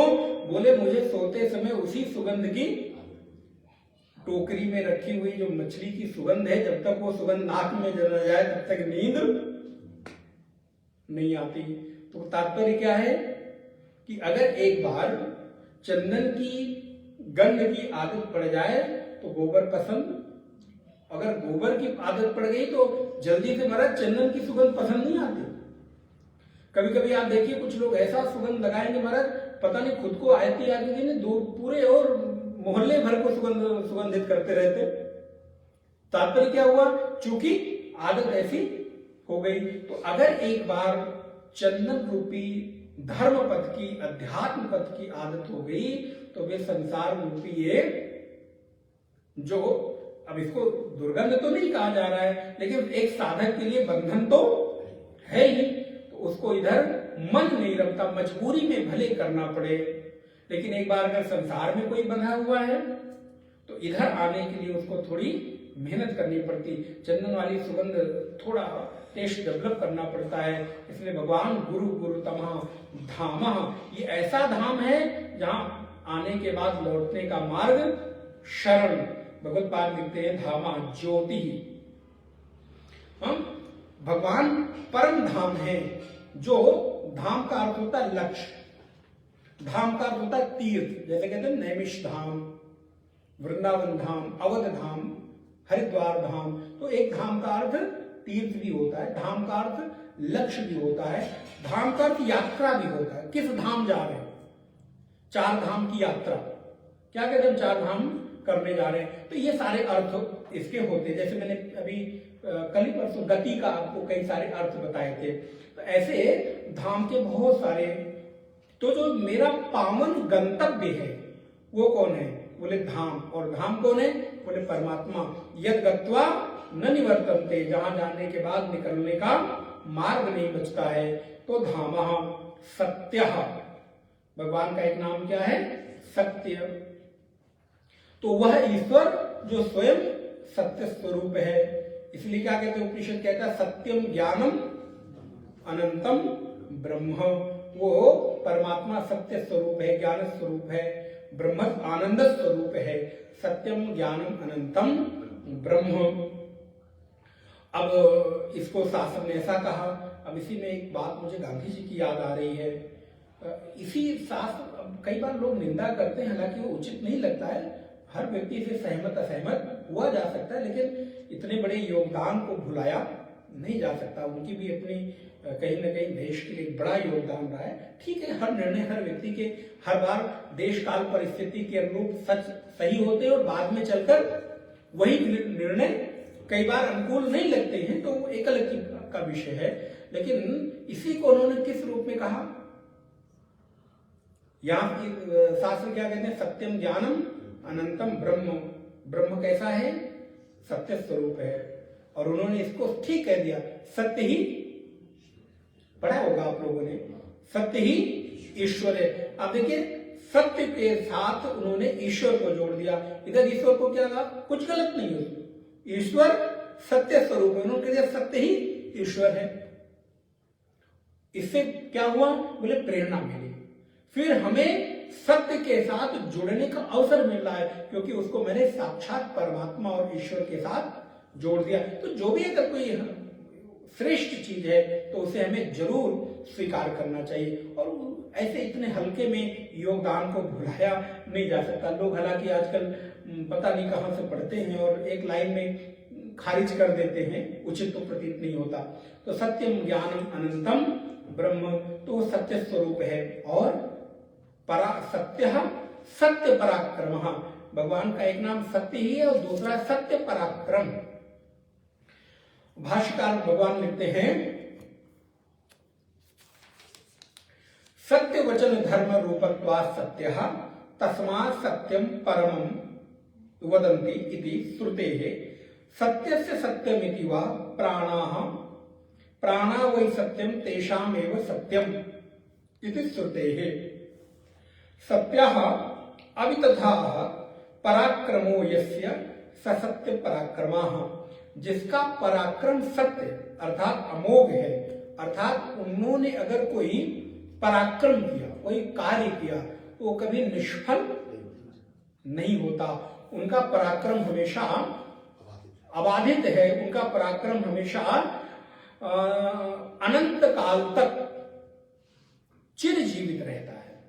उनके द्वारा लिए गए किसी भी निर्णय में कोई व्यक्ति प्रश्न चिन्ह नहीं लगा सकता। उनके द्वारा किए गए निर्णय पराक्रम से निश्चित जो भी नियम बनते हैं वो समग्र विश्व के प्रत्येक प्राणी के लिए, प्रत्येक जीव के लिए हितकर होते हैं। हम मनुष्य मात्र नहीं कह रहे, अपितु प्राणी मात्र के लिए उनका बनाया नियम पराक्रम सदैव हितकर होता है। इसलिए परमात्मा का एक नाम सत्य पराक्रम है। और दूसरा इसका अर्थ ये ले लेना चाहिए कि परमात्मा हमेशा पराक्रमी है, अर्थात सक्रिय है, कभी निष्क्रिय होकर नहीं रहते। इसलिए तो भगवान गीता में बार बार कहते, अर्जुन मैं लोग के लिए प्रेरणा करने के लिए हमेशा कर्म में लगा रहता हूं। चिकीर्षुर लोक संग्रह, मैं लोक संग्रह करता हूं लोगों के लिए, मेरे लिए जरूरत नहीं है। इसलिए एक गुण भगवान से ये भी सीखना चाहिए कि हम सत्य पराक्रमी बने। और नाम का गुण जीवन में जरूर आता है। तो अगर भगवान का नाम सत्य पराक्रम है तो वो सच में सक्रिय है। हमारे बीच में भी एक सत्य जी बैठे हैं, पराक्रमी भी हैं, और उनके पराक्रम में प्रकाश भी है। तो खैर ये तो एक उदाहरण दे रहा हूं। तो तात्पर्य क्या? यथा नाम तथा गुण। भगवान का नाम सत्य पराक्रम है तो उनका पराक्रम, सक्रियता, उद्योग हमेशा लोगों के हित के लिए होता है और सत्यवादी होता है, कभी भी निष्फल नहीं जाता। उनका किया गया प्रत्येक उद्यम और कर्म सफल होता है, सत्य होता है। सत्य का अर्थ ही होता है जो तीनों कालों में बाधित न हो। त्रिकाला बाधित्वम सत्यत्वम। जो तीनों कालों में कभी बाधित ना हो उसे सत्य कहते हैं। तो इसलिए भगवान सत्य पराक्रमः, तो सत्य पराक्रम के बाद भगवान का एक नाम आता है निमिषः। निमिष, अभी आप लोग जा रहे हैं, निमिष से ही नैमिष बना है। तो निमीलिते यतो नेत्रे योगः निद्रः तस्य अतो निमिषः। भगवान हमेशा योग निद्रा रत रहते हैं। और आप देखिए प्रायः भगवान के जो योग में बैठी हुई के चित्र देखेंगे तो अधोन्मीलित अवस्था रहती है। उनका नेत्र आधा खुला और आधा बंद रहता, लगता है कि वो मुझे देख रहे हैं, और जब आप देखिए तो लगता है कि वो ध्यान में बैठे, दोनों दिखेगा। उसको कहते हैं अधोन्मीलित अवस्था। वो श्लोक है ना, अज्ञानतिमिरान्धस्य ज्ञानाञ्जनशलाकयः चक्षुरुन्मीलितम्, ये चक्षुरुन्मीलितम् येन तस्मै श्री गुरवे नमः। तो भगवान हमेशा उनके चक्षु कैसे हैं, तो बोले अर्ध उन्मीलित हैं। वो लगता है मुझे देख भी रहे हैं, और अगर थोड़ा सा और लगे तो वो अपने ध्यान में बैठे हैं। अच्छा, जब ध्यान में बैठे तो हमको नहीं देख रहे हैं, नहीं, वो प्रतिक्षण हमको देख रहे हैं। इसलिए बंद पलकों की अवस्था को निमिष कहते हैं, और न झपकने की अवस्था को अनिमिष कहते हैं। झपकना और न झपकना, जो हम आंखों के पलकों को झपका रहे हैं और बिना झपकाए, तो अनिमिष और निमिष। बंद हुआ निमिष, और बंद नहीं हुआ तो अनिमिष। तो ये भगवान का एक नाम है निमिष। जब आंखें खुली होती, आप इसके लिए प्रत्यक्ष उदाहरण भगवान शिव के तीसरे नेत्र को देखिए, वो बिल्कुल स्पष्ट दिखेगा। भगवान शिव का जो तीसरा नेत्र है, वहां पर आप देखेंगे वो खुले भी हैं और बंद भी हैं। लेकिन जब खुलता है तो फिर महाराज महाप्रलय आ जाती है। तो ऐसी अवस्था भगवान की है जब आंखें खुली हों और हम संसार को देख रहे हो। अब इसको जरा अपने साथ जोड़िए। मन की बहिर्मुखी अवस्था का नाम और मन की अंतर्मुखी अवस्था का नाम निमिष और अनिमिष है। अब आप यहां पर निमिष भी हो सकते हैं और अनिमिष भी हो सकते हैं। अब यहां पर अगर आपकी मन की अवस्था बहिर्मुखी हो, अब आपकी मन की अवस्था अंतर्मुखी है, अब यह आप जान सकते हैं, हम नहीं बता सकते। लेकिन मेरी तो अंतर्मुखी होगी, क्योंकि हम बहिर्मुखी हो नहीं सकते। नहीं तो बोलने को कुछ और, बोलेंगे कुछ और, लेकिन आपके पास स्वतंत्रता है। तो मन की अंतर्मुखी अवस्था, भगवान के इस भाव को, इस नाम से ये सीखना है कि हमको कैसा होना है, निमिष होना है। बंद आंखें, अर्थात मेरा मन अंतर्मुखी होता चला जाए। कठोपनिषद में श्रुति क्या कहती है, परां चिखानी व्यतिरत स्वयंभो तस्मात् परां पश्यन्ति नान्तरात्मन। परमात्मा, ये मन कैसा है, तो बोले इसका इंद्रियां कैसी हैं, तो बोले इंद्रियों का स्वभाव है ये सतत बाहर की ओर भागती रहती हैं। क्या करना, बोले इनको खींच खींच के भीतर की ओर लाना है। ऐसे मन की भी अवस्था है। ये महाराज बाहर भागने के लिए फड़फड़ाता रहता है, चलो चलो। अंदर जाने के लिए अब आपके उदाहरण देता हूं। आपको पैकिंग करना हो अपनी अटैची का, इसको जोड़िए मन के साथ।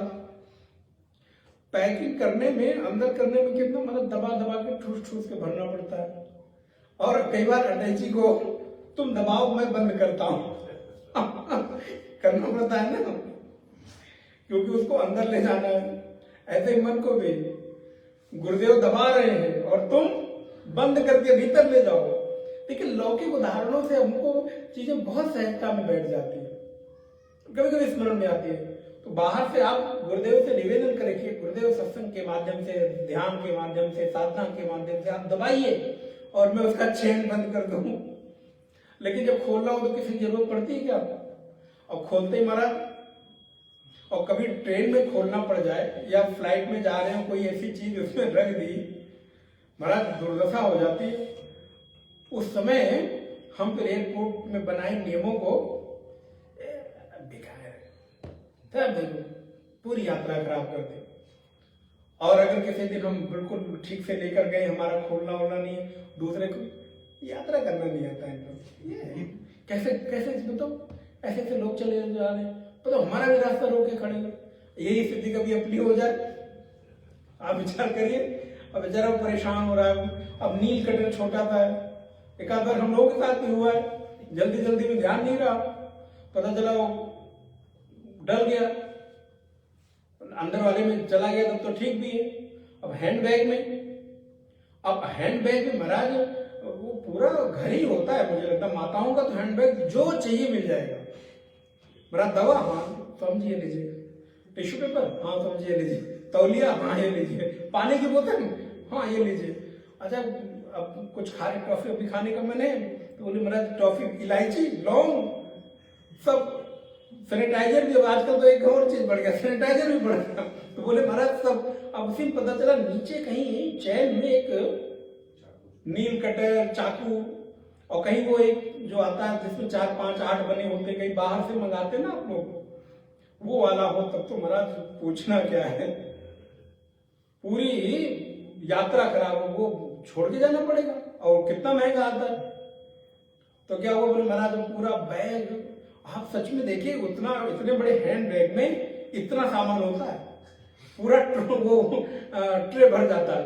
अब क्या हुआ, वो बंद करना। अब इसको मन की अवस्था से देखिए, मन को विषयों की ओर ले जाना हो, खोलना हो तो कितना आसान है, वहां भाग जाएगा, वहां भाग जाएगा। लेकिन वहां से खींच के लाना हो तो दबा दबा के ले जाना पड़ता है। तो इसलिए निमिषः, भगवान निमिष है, और भगवान का एक नाम क्या है, अनिमिषः। तो इस नाम से हमको प्रेरणा मिलती है कि ध्यान की ओर मन को उन्मुख करना है। अनिमिषः, जो अपलक रहे। देखिए खुले हुए से अब ये प्रेरणा ना ले कि भगवान का नेत्र खोला, चलो हम भी खोल के भागे, बोले नहीं, अपलक रहे। जिस चीज को निहारते, अपलक निहारते हैं। हम कहते हैं ना, साहित्य की भाषा पढ़ते हैं, जब मैंने उस दृश्य को देखा तो अपलक निहारते रहे, अर्थात मेरी पलक झपकी नहीं। इसलिए अब मानस का एक प्रसंग आता है, माता सीता के जिस समय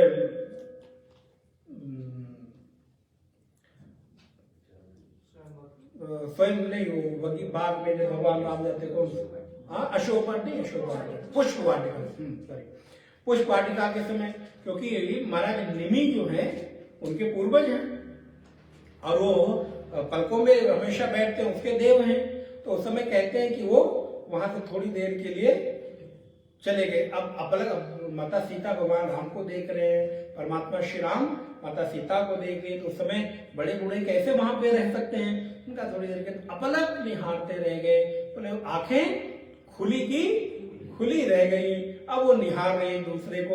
ऐसे कहते भगवान भी अपलक निहारते हैं, और उनके अपलक निहारने की भाव दशा को अगर मैं एक बार आत्मसात कर लूं कि देखो भगवान अब हमको अपलक निहार रहे हैं, अर्थात उनकी दृष्टि केवल और केवल मेरे ऊपर ही है। तो निमिषः अनिमिषः, तो निमिषः अनिमिषः। तीसरा, हाँ, नित्य प्रबुद्ध स्वरूपत्वात् अनिमिषः। नित्य प्रबुद्ध स्वरूप होने के कारण भगवान का एक नाम अनिमिष है, अथवा मत रूपतया व आत्म रूपतया व अनिमिषः। मत्स्य रूप, आत्म रूप होने के कारण भगवान अनिमिष है। एक नाम भगवान का है सृग्वी, वाचस्पति, निमिषः अनिमिषः। सृग्वी, भूतान मात्र रूपाम भूत तन मात्र रूपाम वैजंत्याख्याम सृजम नित्यम विभर्ति सृग्भि सर्वदा भूत तन मात्रा रूप वैजंती माला धारण करते हैं, इसलिए भगवान का एक नाम क्या है? सृग्भि। अर्थात भगवान के गले में जो माला, इसलिए माला को संस्कृत में सृग कहते हैं। माला का जो संस्कृत में नाम है वो सृग है, सृग्भि। तो वैजंती की माला धारण करने के कारण, इसलिए उस शब्द का अर्थ हुआ कि भगवान गले में जो माला धारण करते हैं वो कभी मुरझाती नहीं। आप देखिए बद्रीनाथ जाते हैं, अब उदाहरण देखना चाहिए, सीखना चाहिए, हमेशा स्मरण रखना चाहिए। अभी गए तो वहां तो एक माला भगवान नारायण को चढ़ती है, बद्रीनाथ भगवान को, आपने सब लोग गए देखा होगा, सफेद रंग की छोटी छोटी किरण को पता होगा।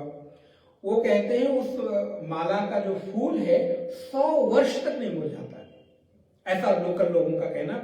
उसका नाम क्या था मुझे बताया था उन लोगों ने, ब्रह्म वन कमल ऐसे कुछ नाम, नहीं ब्रह्म कमल तो बड़ा वाला होता है, छोटे छोटे वो इतने छोटे छोटे आपने या देखा होगा, आपने उसको देखा होगा, उसमें जो वहां पर तुलसी की माला भगवान को चढ़ती है, उस तुलसी की माला में भी बीच बीच में उसको पिरोए रहते हैं। तो वो जो आप हमारे यहाँ तो भी 3-4 साल से रखी होगी, सच में नहीं मुरझाई होगी, देखा जा सकता है उसको। तो वो जो पुष्प है कभी नहीं मुरझाता। अभी मैं सतोपंथ की यात्रा पर था, तो वहां पर जो साथ में चल रहा था वो गाइड, वो बार बार तोड़ के दिखाता था और बताता था कि इस माला को, इस पुष्प को आप लेकर चले जाइए, कितने कितने वर्ष तक रख दीजिए। मेहता जी होते तो नाम बताते उसका। तो उस माला को ऐसे भगवान के गले में जो वैजंती की माला है, बोले जो कभी मुरझाती नहीं, भगवान सदा वैजंती के पुष्पों की माला धारण करते हैं। अच्छा ये बताओ, भगवान के पास भी जाके कोई मुरझाया मिला? भगवान का दर्शन करके तो मुरझाया हुआ चेहरा खिल जाता है। तो साक्षात अगर प्रभु एक बार देख लें, एक बार उनसे मुलाकात हो जाए, तो फिर भला मुरझाने की बात ही नहीं आती। तो माला हो, व्यक्ति हो, अभी हम उनके नाम को सुनते ही तो मुरझाया हुआ देखिए आप लोगों के चेहरे खिल गए।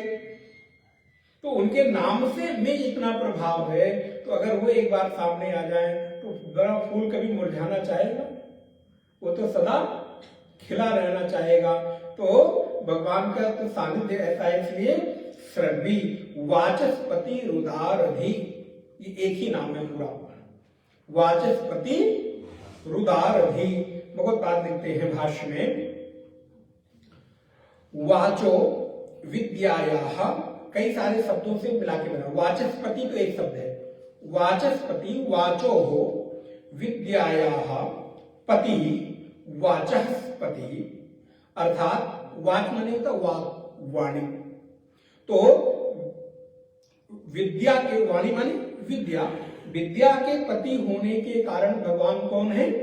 वाचस्पति। वाचस्पति ही सर्वार्थ विषयाः, क्या बात है, सर्वार्थ विषयाः धी बुद्धि अस्य उदारधि। तो वाचस्पति रुदारधि एकम नाम, ये एक ही नाम है। अर्थात भगवान की बुद्धि सर्व पदार्थों को प्रत्यक्ष करने वाली है। वाचस्पति का अर्थ तो खाली हुआ कि वाणी अर्थात विद्या के पति होने के कारण खाली वाचस्पति, लेकिन सर्व पदार्थों के अर्थात सर्व विद्या को प्रत्यक्ष रूप से जानने के कारण वो उदारधि है। क्योंकि धी की बुद्धि क्या, धी का अर्थ क्या होता है? बुद्धि। तो धी बुद्धि, और धी के आगे क्या लग गया? उदार। तो उनकी बुद्धि कैसी हो गई? विस्तृत हो गई, बड़ी हो गई, व्यापक हो गई। तो ऐसी बुद्धि जो सभी विद्या को, सभी पदार्थों को प्रकाशित करने वाली बुद्धि को उदारधि, और उसके आगे लग गया वाचस्पति। तो भगवान का नाम क्या हो गया? वाचस्पति उदारधि। तो अगर एक साथ पढ़ सके उस दिन क्लास में याद रखे, वाचस्पति उदारधि होगा नहीं तो वाचस्पति उदार धी। तो अगर ऐसे देखें तो तीन अलग अलग शब्द, वाचस्पति, उदार और धी।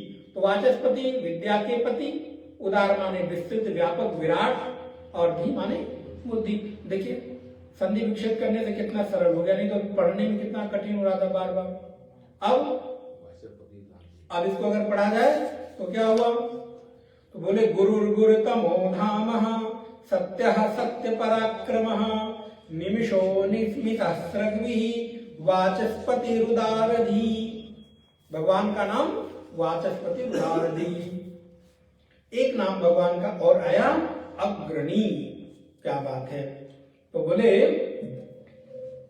अग्रणी वह ईश्वर अग्रम प्रकृष्टम पदम नयति मुमुक्षून इति अग्रणी। असल में भगवत्पाद शंकराचार्य के अलावा कोई सहयोग कर नहीं सकता। हर नाम को वो ले जाकर ऐसे स्पष्ट कर देते हैं ना, बुद्धि जाकर वहां कौन ऐसा होगा जो उनके सामने नतमस्तक ना हो जाए। अग्रम प्रकृष्टम पदम नयति मुमुक्ष नीति। अब अगर हम लोगों को अगर ऐसे सामान्य अर्थ करना हो अग्रणी, तो हम क्या करेंगे, बस खत्म। लेकिन उन्होंने अर्थ क्या कर दिया, मुमुक्षुओं को अग्र अर्थात उत्तम पद पर ले जाते हैं, इसलिए वो अग्रणी है। देखिए हमने क्या खाली अग्रणी का क्या अर्थ करते आगे, लेकिन आगे कहां, पैसे में आगे ले गए उसको अग्रणी, 100% आ गया उसको अग्रणी, अच्छा कुछ कर लिया उपलब्धि अग्रणी। बोले ये सब तो अग्रणी तो है ही है, लेकिन असल में अग्रणी तो वहां घटित होता है कि जो मुमुक्षुओं को, वाह, मुमुक्षुओं को अग्र पथ पर ले जाएं, आगे ले जाएं, इस ऐसे पथ पर ले जाएं जो उनको परम सत्ता में ले जाकर विलीन कर दे। और ऐसा कौन कर सकता है, बोले भगवान ही कर सकते हैं। ऐसो को उदार जग माही बिनु सेवा जो द्रवहि दीन पर राम सरिस को नाही। ऐसे को उदार जग माही। बिना कुछ किए हम लोगों को भगवान देखिए हमेशा अग्रणी बनाए रखते हैं। हम लोग अग्रणी हैं कि नहीं, हम लोगों को मुमुक्षु लोगों को अगर मुमुक्षु कह सकें, अगर होना चाहें तो इस पथ पर ले जा रहे हैं कि नहीं, उन्होंने तो किया, नहीं तो हम लोग पुरुषार्थ करके हम लोग तो अपने जीवन में पाते क्या किया होगा, इस जीवन में तो कुछ दिखता ही नहीं। अगर कुछ आज है तो ये पूर्वकृत ही है, नहीं तो कहीं और अटके भटके होते, कहीं और किसी चीज में उलझे होते। लेकिन ऐसे समय में उन्होंने कितने सेफली ले आकर लैंड करा दिया। कहां, बोले सीधे वेदांत पथ पर, वो भी वेदांत में अद्वैत पथ पर, वो भी ऐसे उत्कृष्ट गुरु परंपरा में। मतलब करुणा की अगर मैं अनुभूति करूं तब तो कुछ हद नहीं, उसको कहते ना, हद नहीं रहेगी, मराठी में शायद कहते हैं, इसमें हद पार कर रखी, कुछ ऐसे कहते। अगर कृपा की अनुभूति की जाए तो मतलब हद है, इससे ज्यादा कृपा और क्या हो सकती है। अगर ऐसा बालक बनने के बाद भी, मानस में गोस्वामी जी कहते हैं उत्तरकांड में कि ऐसा बालक बन जाए और ऐसा बालक बनने के बाद भी अगर आत्मा हन गति कहीं सोई जाए, ऐसे के बाद भी अगर व्यक्ति आत्मोद्धार के पथ पे न लगे तो फिर क्या है, बोले फिर तो वो उसने अपने प्राप्त कृपा की को मानो हनन कर दिया। तो आप देखिए आत्महत्या कर ली।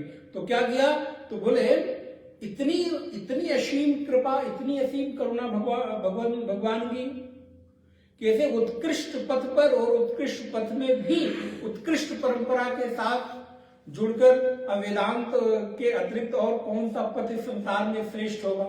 और तो कोई पथ, वो भी वेदांत में भी अद्वैत वेदांत। ये भी एक, मैं शायद गुरु वाले पद पर कह रहा था, ये सेंटेंस भूल गया था भूल मतलब कई सारी बातें होती हैं, वो कर गया कि परमात्मा वैसे वैसे गुरु के साथ हमारा मेल कराता है, जैसे जैसे मेरी योग्यता बढ़ती है तद अनुरूप हमको आगे बढ़ाने के लिए।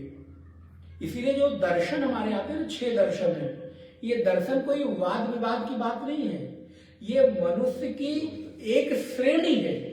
जब आप उस श्रेणी में, तो आपके लिए वो दर्शन है, और उस श्रेणी से निकले तो आपके लिए सेकंड श्रेणी है, फर्स्ट श्रेणी है, फिर ये है, फिर वो। तो इसलिए दर्शन कोई वाद विवाद की चीज नहीं, तर्क वितर्क की चीज नहीं है। ये शास्त्रार्थ में साधक को नहीं उलझना चाहिए, उसको हो ये एक श्रेणी है। जैसे जैसे हमारी योग्यता बढ़ती चली गई, वैसे वैसे दर्शन की श्रेष्ठता और उत्कृष्टता भी हमको। अब अगर कोई वेदांत पथ पर भक्ति से कोई पथ न्यून नहीं, ध्यान रखिए, उसको न्यून नहीं कहा जा रहा, निकृष्ट नहीं कहा जा रहा, उस समय की योग्यता के अनुरूप वही उत्कृष्टता थी। जब हमारी आवश्यकता थी, हमारे लिए स्लीपर ही उत्कृष्टता थी, सेकेंड ही उत्कृष्टता थी। अब आप उसको न्यून मत कहना, न्यून कह के फिर आप अपनी ही एक तरह से अवहेलना कर रहे हैं, क्योंकि आपने भी उसका एक समय उसी ने आपका साथ दिया है। तो जो आपका साथ दे दिया है, अब आप आज उधर उससे आगे बढ़ गए तो उसको कभी छोटा नहीं समझिए, बल्कि उसका आदर करिए, उसके प्रति कृतज्ञ रहिए। नहीं, उस समय तुमने मेरा साथ दिया, मैं तुम्हारे प्रति कृतज्ञ हूं, आभारी हूं। तो इसलिए जब हम उस पथ से आगे बढ़ते हैं, भगवान फिर मुझे श्रेष्ठतम इस संसार में, क्योंकि कृष्ण ने स्पष्ट कहा है, नहीं ज्ञानेन सदृशम पवित्रम यह विद्यते, ज्ञान से श्रेष्ठ पवित्र साधन अर्जुन इस संसार में और कोई ज्ञान पथ, ये कैसा बोले, राजपथ है। जैसे आप अगर एक बार एक्सप्रेस वे पे चले जाएं, फिर महाराज ये लोकल रोड पे चलना, फिर लगता है कहां आ गए। ऐसी भी रोड हर जगह पे क्या हो, एक्सप्रेस वे बना दी जाए। क्यों? क्योंकि एक बार आपने राजपथ पर भ्रमण कर लिया। वैसे एक बार यदि आप वेदांत में भी, अद्वैत वेदांत तो भी भगवत पाद के राजपथ पर आप भ्रमण कर ले, बुद्धि वहां पर चली जाए, तो फिर और कौन आगे ठहरता है, कुछ भी आ जाए। तो देखिए, अग्रणी जो मुमुक्षुओं को अग्रपथ पर ले जाए, भगवत पाद की कितनी कृपा है। हृदय भाव विह्वल हो जाता है पढ़कर। भूतग्राम नेतृत्वात् ग्रामणी, भगवान का एक नाम क्या है, अग्रणी ग्रामणी। ग्रामणी भूतग्राम का नेतृत्व करने के कारण भगवान का एक नाम अग्रणी है। यहां क्या कह रहे हैं, वह ईश्वर जो आपको न्यून से अंत शिखर तक पहुंचा दे, अग्र तक पहुंचा दे, भूमि से शिखर पर पहुंचा दे। जैसे कहते हैं ना, अर्श से नहीं, फर्श से अर्श पर पहुंचा दे, उसको भगवान अग्रणी कह रहे हैं। वो मार्गदर्शन करता हुआ।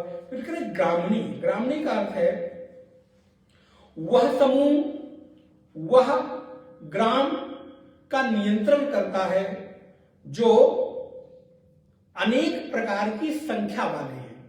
ग्राम का अर्थ एक व्यक्ति नहीं होता, ध्यान रखिए। ग्राम का अर्थ होता है कई सारे घरों के समूह को गांव कहते हैं। इसलिए देखिए, कई बार अलग अलग नाम होते हैं, किसी को गांव कहते हैं, किसी को पुर कहते हैं। पुर का अर्थ हुआ जो गांव के बाहर निकलकर पुरवा, हम लोग क्या कहते हैं पुरवा, मतलब जहां जाके 2-4-10 गांव, 2-4-10 घर, तो भैया उस पुरवे में चले जाओ, वो पुर हो गया। लेकिन गांव जहां पर विस्तृत संख्या हो, जहां पर एक से नहीं अनेक लोग मिलकर, तो परमात्मा क्या करें, वो पूरे समूह का नेतृत्व करते हैं। यहां एक देखिए इतना अंतर है, यहां एक साधक का नेतृत्व कर रहे हैं, एक एक को आगे बढ़ा रहे हैं, और वहां सबको आगे बढ़ा रहे हैं। इसलिए अग्रणी, ग्रामणी, श्रीमान। भगवान कौन है, बोले श्रीमान जी है महाराज। श्री का अर्थ लक्ष्मी, तेज, प्रकाश, सामर्थ्य, और मान का अर्थ है आत्मा, परमेश्वर, उसको धारण करने वाले। श्रीमान न्यायः, भगवान का एक नाम न्याय है। न्याय शब्द का अर्थ होता है कि किसी ऐसे सभा का नेतृत्व करने वाले व्यक्ति को न्यायाधीश कहते हैं। जहां पर दो पक्षों में हो रहे किसी वाद विवाद को एक पक्ष में अथवा दोनों पक्ष के हित को ध्यान में रखते हुए निर्णय लिया जाए। लेकिन भगवान स्वयं न्याय स्वरूप है, जिसके पक्ष में होते हैं उसको सदैव न्याय मिलता ही मिलता है। इसलिए भगवान कृष्ण के पास दुर्योधन भी गया और अर्जुन भी गया। देखिए, दोनों को उन्होंने ऑफर किया, अब जो चुनना है वो चुन लो। जो स्वार्थी होगा वो सेना चुनेगा, संख्या चुनेगा, और अर्जुन बोले मुझे तो कृष्ण, अब कृष्ण है तो फिर न्याय तो फिर वही होगा। ये तो धर्मस ततो जया, और कृष्ण जहां है वही धर्म है, धर्म जहां है वही विजय है। तो न्याय आध्यात्मिक अर्थ है कि जो हमको अपने लक्ष्य की ओर इंगित करे। असल में यथार्थ न्याय तो यही है। भौतिक रूप से हमको कई बार न्याय मिल जाती है साक्ष्य के साथ, लेकिन क्या उस न्याय के साथ भी मैं आंतरिक रूप से संतुष्ट हूं कि नहीं? क्योंकि वो कहते ना, कानून के आग पर पट्टी बंदी। वो व्यक्ति की वो नहीं देखता, मजबूरी विवशता नहीं, वहां तो क्या चलता है? साक्ष्य। आपके पास सबूत है तो आप विजयी हैं। भले आपने कोई अपराध किसी को मार भी दिया हो, लेकिन अगर आपके पास कोई सबूत नहीं है तो आप, होता भी है। लेकिन परमात्मा बोले न्याय स्वरूप हैं, कभी ऐसा नहीं। न्यायो नेता, भगवान का एक नाम नेता है, जो जगत के सभी प्राणियों का नेतृत्व करे। यहां पर भगवत पाद लिखते हैं, प्रमाणा अनुग्रह को अभेद कारक स्तर को न्याय। प्रमाणों का आश्रयभूत अभेद बोध का तर्क न्याय कहलाता है। जगत निर्वाह को नेता, जगत रूप यंत्र को चलाने के कारण भगवान का एक नाम नेता है। न्यायो नेता समीरणः स्वषड रूपेण भूतानि चेष्टयति इति समीरणः। स्वार्थ रूप से प्राणियों से चेष्टा कराते हैं, इसलिए उनका नाम समीरणा है। श्वास प्रश्वास से जो हम चेष्टा कर रहे हैं ये भी उन्हीं के कारण हो रहा है, इसलिए उनका एक नाम समीरणा। न्यायो नेता समीरणा सहस्र मूर्धा, एक ही शब्द है सहस्र मूर्धा। तो सहस्राणी मूर्धनो अस्य इति सहस्र मूर्धा। भगवान के सहस्र मूर्धा अर्थात हजारों सिर होने के कारण उनको सहस्र मूर्धा। पुरुषोक्त में हम पढ़ते हैं सहस्र शीर्षा पुरुषा सहस्राक्ष सहस्रपाद। और अभी गीता का भी आपने पुरुषोक्त पढ़ा था, जहां पे भगवान कहते हैं कि चारों तरफ मैं ही हूं अर्जुन। तो सहस्र मूर्धा। फिर अगला नाम भगवान का था विश्वात्मा। विश्वात्मा, विश्व के आत्मा होने के कारण, विश्व से आत्मा, विश्वात्मा समग्र विश्व की आत्मा है। सहस्राक्षा, जिनकी हजारों हजार आंखें। सहस्र अक्ष, अक्ष माने आंखें। सहस्राणी अक्षाणी व यस्य सा सहस्राक्ष, जिनके सहस्र अक्ष हैं उनको भगवान सहस्राक्ष कहते हैं, वो भी नारायण का नाम है। सहस्राक्ष सहस्र पाद, सहस्राणि पादाः अस्येति सहस्रपाद। सहस्रशीर्षा पुरुषा सहस्राक्ष सहस्रपाद, ये पुरुषोक्त में आया। तो जिस भगवान के हजारों हजार चरण हो उनको सहस्रपाद कहते हैं। तो ऐसे भगवान के विराट स्वरूप व्यापक रूप को हम लोगों ने नारायण के नाम के साथ देखा। अब हम लोगों को यहीं पर विश्राम लेना होगा। 227 नामों को भगवान के हम लोगों ने देखा है। 2 बार भगवान का नाम स्मरण। गोविंद बोलो हरि गोपाल बोलो गोविंद बोलो हरि गोपाल बोलो गोविंद बोलो हरि गोपाल बोलो गोविंद बोलो हरि गोपाल बोलो राधा रमण हरि गोविंद बोलो राधा हरि गोविंद बोलो गोविंद बोलो हरि गोपाल बोलो गोविंद बोलो हरि गोपाल बोलो गोविंद बोलो हरि गोपाल बोलो गोविंद बोलो हरि गोपाल बोलो राधा रमण हरि गोविंद बोलो राधा रमण हरि गोविंद बोलो राधा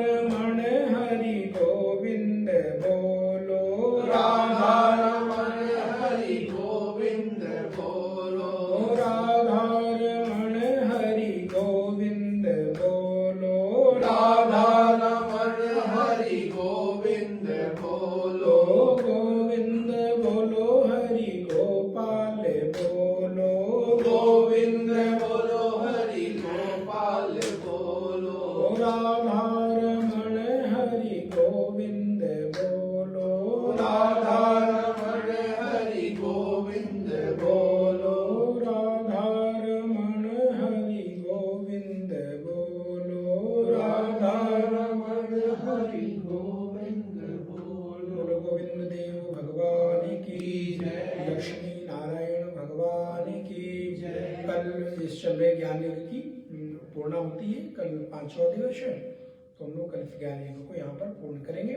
फिर अगली श्रृंखला में आगे से प्रारंभ करेंगे ओम पूर्णमदः पूर्णमिदं पूर्णात् पूर्णमुदच्यते पूर्णस्य पूर्णमादाय पूर्णमेवावशिष्यते ओम शांति शांति शांति